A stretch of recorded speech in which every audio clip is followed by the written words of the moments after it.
Signore Dio chiama l'uomo, dicendo, dove sei?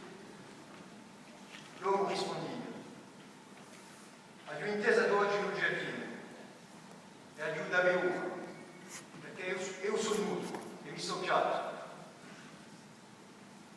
Il Signore io disse, qual è che ti ha parlato che tu sei nudo? Hai mangiato di là e ti avevo diverso di mangiare.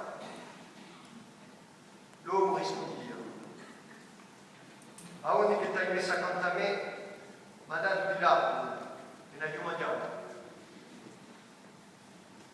Il Signore Dio domanda allora a uno, perché hai fatto questo? E a uno gli risponde, così mi ha ingannato e ne ho mangiato. Il Signore Dio, girandosi verso sé, dice, posto che hai fatto questo, sarei maledetto tra tutte le bestie e tutti gli animali della campagna. Gli direi non tutto loro e manderei a polvere tutti i giorni della tua vita. Metterai un'amicizia tra te e uomo, tra la tua posterità e la sua posterità. Questa vita ti romperà il capo e tu finiscerai con il tuo cartone. Adam chiamò allora la sua moglie Eve, che è stata amata di tutti i